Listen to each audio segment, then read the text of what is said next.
So the problem states, for each geometric sequence with the given characteristics, we want to write the first 5 terms of the sequence, then find the formula for a sub n, the nth term of the sequence, and then use the formula for a sub n to find the 9th term of the sequence. Now, in each of these problems, you'll be given the first term of the sequence, and you'll be given the common ratio. The common ratio is what we multiply every term in the sequence by to get the next term. So for part 1, to find the first 5 terms of the sequence, I'm just going to list them out: A1, A2, A3, A4, and A5. Well, we start with the first term, which is 11. We're going to multiply that by 10, so I get 110 for the next term.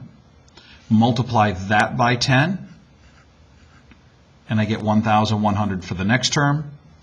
By 10 again gives me 11,000. And the 5th term by 10 again gives me 110,000. And those are the first 5 terms of the sequence. 2. To get a formula for a sub n, well, there are 2 formulas that you can use. One, the one that you'll find quite a bit online, is that a sub n is the first term times the ratio to the n minus 1 power. You can also use another formula, and I like this one. A sub n is equal to the 0th term, which would just be the term preceding the first term, if there was one, times the common ratio to the n power. And I like it just because it best fits the general exponential formula that we have. Okay?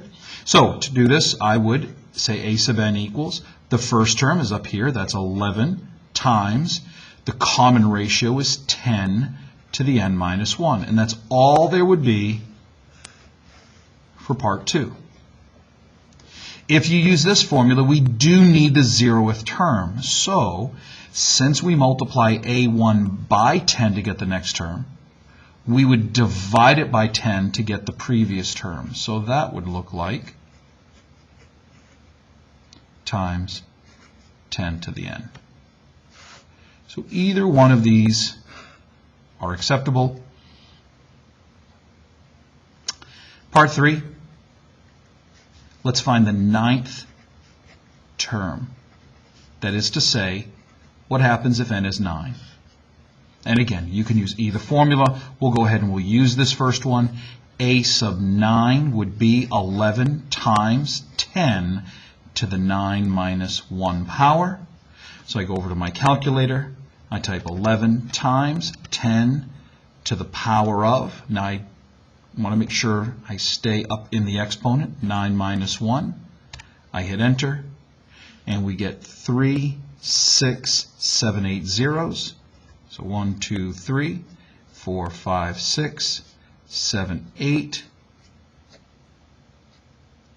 And so I have 1,100,000,000 would be the 9th term. And recall, because geometric sequences are exponential, they will grow very quickly, so the 9th term should not be surprising when we get something this big. And that's it for number 9.